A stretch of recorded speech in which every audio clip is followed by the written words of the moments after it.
শুভ সকাল আমার প্রিয় পরিবার, তোমরা সকলেই কেমন আছো?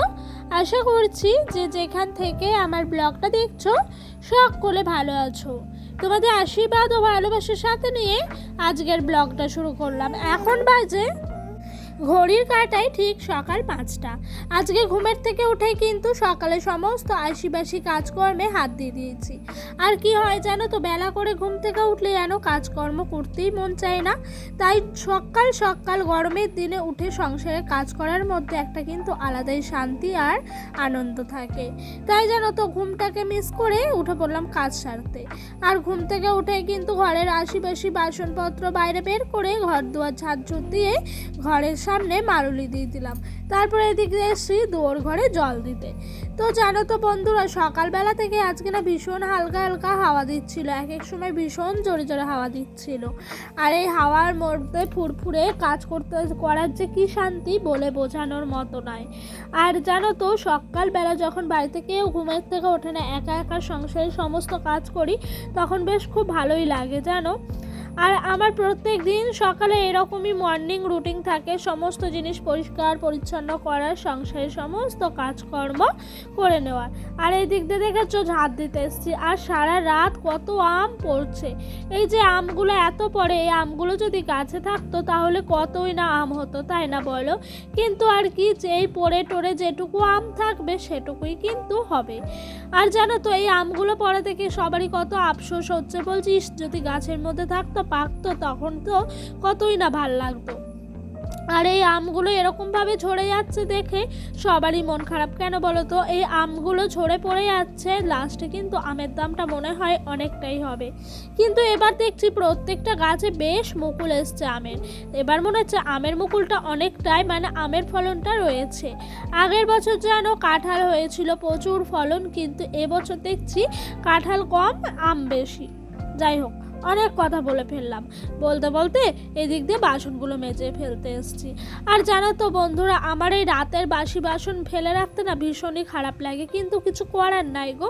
কেন বলো তো, আমার সেই সুবিধা নাই বা সেই সুযোগ নেই যে রাতের বেলা বাসনগুলো মাজবো। যেখানে কুয়োর পাড়ে এখানে মাজছি না, এখানে না একটাও লাইট নাই, মাঠের ধারে একেবারে কুয়োর পাড়টা। তো এটা জানো তো, যারা টাউনে থাকে তাদের বেশ ঘরের ভিতরে কি সুন্দর বেসিন, এরকমটা আমার যদি হয় না, আমার খুব ইচ্ছে হয় জানো যে ওইরকম যদি ঘরের মধ্যে একটা বেসিন থাকতো ছোট্ট মতো, এই টুকটাক রাতের বাসনগুলো মেজে রেখে দিতাম, এই সকালকার অপেক্ষা করে আর ফেলে রাখতাম না জানো। এই রাতের বেলা ধরো তোমার সারা রাত পড়ে থাকে, কিসে না কিসে মুখ দেয়, এগুলো কিন্তু সংসারে অনেকটাই খারাপ হয়। জেনে শুনেও কিন্তু করতে হচ্ছে, কিছু করার নাই। যাই হোক, গল্প করতে করতে এদিক দিয়ে কিন্তু আমার বাসনটাও ধোয়া হয়ে যাচ্ছে। আর জানো তো বন্ধুরা, এইরকমভাবে সংসারের সমস্ত কাজ যদি একা হাতে সামলানো হয় না, সংসারটা কিন্তু অনেকটাই সুখের হয় আমার মনে হয়। যে সংসারে কাজ নেই সে সংসারে আমার মনে হয় কোনো সুখ শান্তি কিছুই নাই। আর এখন কুয়োর পাড়টা ভীষণ নোংরা হয়ে যাবে, কারণ কি বলো তো, গাব গাছ আছে, গাব গাছ থেকে গাব গাছের যে ফুলগুলো আছে সমস্ত পড়ে যাচ্ছে, তাতে করে কিন্তু আমার কুয়োর পাড়টা অনেকটাই নোংরা হচ্ছে। আর এদিক দিয়ে কুয়োর থেকে কিন্তু জলগুলো তুলেই আমি সংসারের সমস্ত কাজকর্মগুলো করি। ওই দিককার আশিপাশি কাজকর্ম শেষ, এবার ঘরে আসলাম বিছানাটা তুলবো। তো বিছানাটা তোলার আগে জানলাটা খুলে দিচ্ছি, ঘরটা না কেমন যেন একটা ভ্যামসানি গরম হয়ে গেছে। আর আমরা সারা রাত ওই দিকে যে মাঠের ধারে জানলাটা আছে সেটা সারা রাত খুলে রেখে দিই ঘরের হাওয়া বাতাসগুলো ঢোকার জন্য, বেরোনোর জন্য। আর এইদিকে জানলাটা তো বারান্দার মধ্যে, তাই খুব একটা খুলিও না। ওই দিক দিয়ে কাজকর্ম সেরেই ডোডো ঘুমের থেকে উঠেছে, ওর ভীষণ খিদে পেয়েছে, সেরেল্যাক্স খাবে না, বায়না করছে ম্যাগি খাবে। আর ম্যাগি খাবে কি করে বোঝাচ্ছে জানো, ম্যাগিটাকে নিয়ে এসে বলছে মাম্মাম রান্না।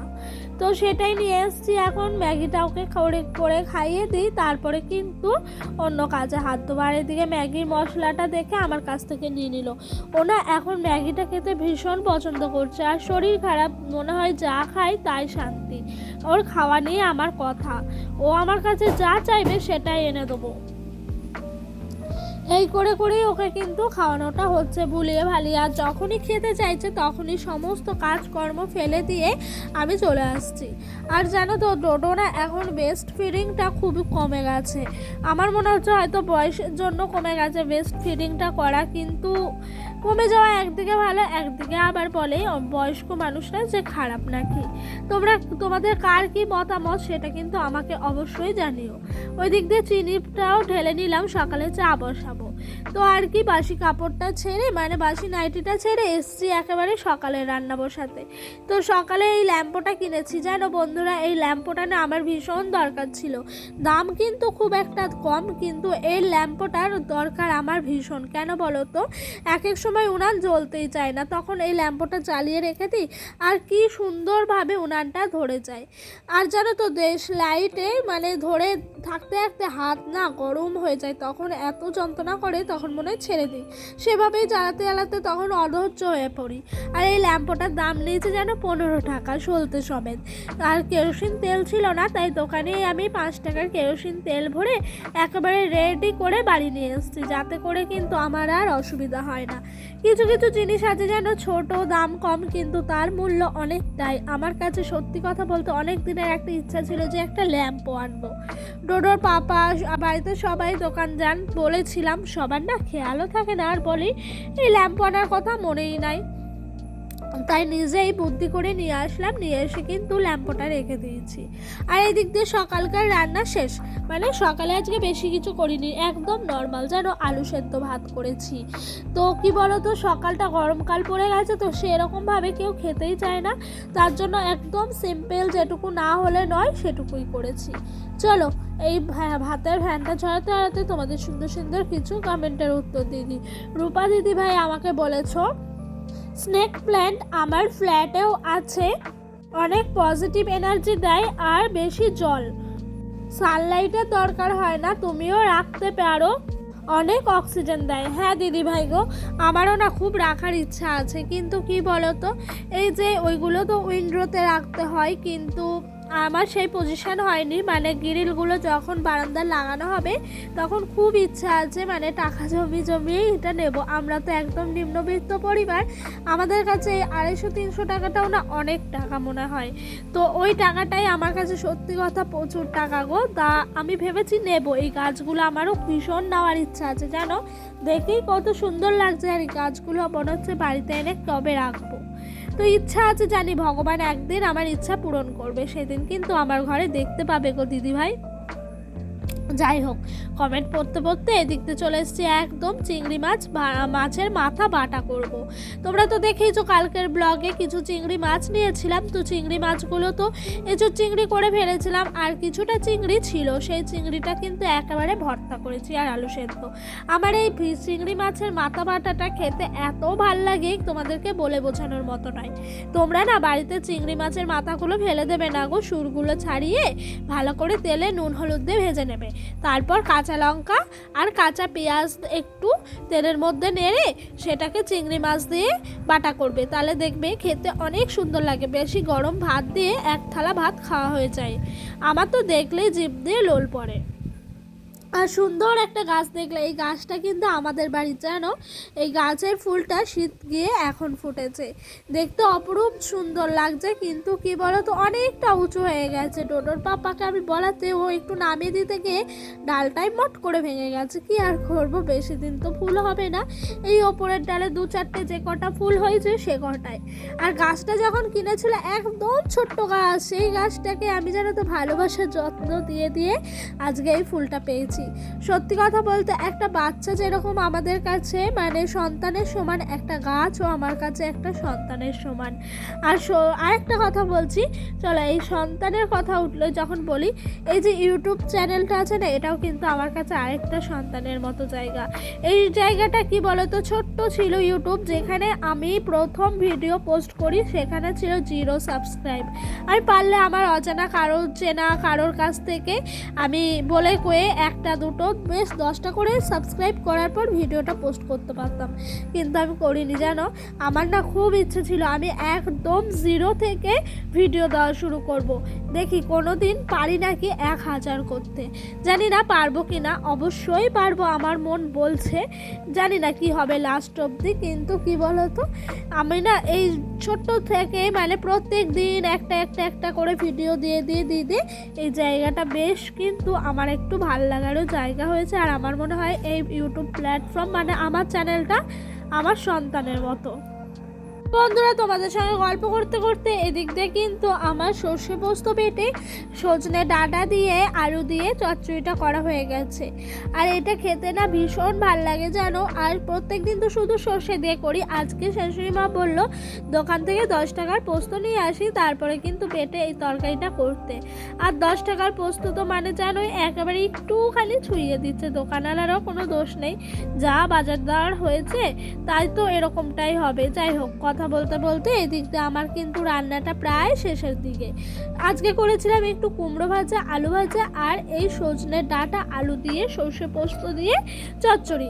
আর ঘরে জানো তো কিছুটা মসুর ডাল ছিল, সেই মসুর ডালটা না একটু সেদ্ধ করে নিলাম। কেন বলো তো, ওই যে আমার শাশুড়ি মা আর ছেলের জন্য ওনাদেরকেই দেবো তো। জানো তো তারপরে না আর ভিডিওটা কন্টিনিউ করা হয়নি। তারপর খাওয়া দাওয়া করলাম, ডোডোকে খাইয়ে সমস্ত কাজ ছেড়ে একটু আরামে শুয়েছিলাম। তো উঠেই দেখি একেবারে সন্ধ্যা গড়িয়ে গেছে, তাই সন্ধ্যাও দিতে চলে এলাম ঝটপট করে। এবার না সন্ধ্যাটা দেওয়ার পর ডোডোকে একটু বই নিয়ে বসাবো। কেন বলো তো, প্রত্যেক দিন ওকে একটু একটু করে আমি চেষ্টা করি পড়ানোর। তো বন্ধুরা, ভিডিওটা এই পর্যন্ত যারা যারা দেখলে অনেক অনেক অনেক ভালোবাসা। আর তোমাদের কাছে ছোট্ট রিকোয়েস্ট, ভিডিওটা যদি ভালো লেগে থাকে অবশ্যই লাইক কমেন্ট করো। আর যদি ভিডিওটা তোমাদের আরও ভালো লেগে থাকে চ্যানেলটি সাবস্ক্রাইব করে পাশে থাকা বেল নোটিফিকেশানটা অন করে দিও, আমার নিত্যদিনের ভিডিওগুলো তোমাদের কাছে সবার আগে পৌঁছে যাওয়ার জন্য। তো বন্ধুরা, তোমরা কে কোথায় থেকে আমার ব্লগটা দেখছো অবশ্যই কিন্তু আমাকে কমেন্ট করে জানাও, প্লিজ প্লিজ প্লিজ, তোমাদের কাছে রিকোয়েস্ট। তো এরপর ডোডোকে যেন পড়তে বসালাম। বলে এ, বলে B, C, D, E, F, G, H, I, J, K, L, M, আবার বলে এ, বি, বলো B, C, D, E, F, বইয়ের দিকে তাকাও, G, H, I, J, K, L. Clap clap clap. হ্যাঁ, বলো নাইস। দেখো রাতের বেলা অন্ধকারে কোথায় যাচ্ছে হেঁটে হেঁটে, আম চুরি করতে যাচ্ছে। দাঁড়া দাঁড়া, আম কুড়াতে এসছে, কত বড় আম পেয়েছি। আম পেয়ে গেছে দুখানা। এই যে আম কই, আম কই। ডোডো কত বড় আম পেয়ে গেছে।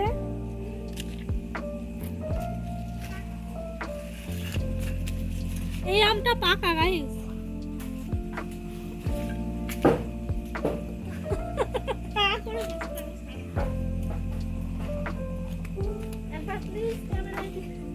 এই ইটটাকে দেখে আমি বলছি আম। যাই হোক, দুটো তো পেলাম। ও বাবা, তুমি কটা পেয়েছো? টোটো দেখা দেখা দেখা দেখা, কতগুলো পেয়েছে। ডোডো কতগুলো আম পেয়েছে। আর এই যে আমাদের গাছে এঁচোড় বলে কাঁঠাল, রাতের বেলা গাছে হাত দিতে নেই, তাও দিলাম। পুরো হতে হতে গেছে, মগ ডালা হয়েছে। চলো আবার আম পড়বে, কুড়াতে আসবো। বন্ধ কর। আয় বাবা আয়। চলো চলো বাড়ি চলো, বাড়ি চলো, বাড়ি চলো।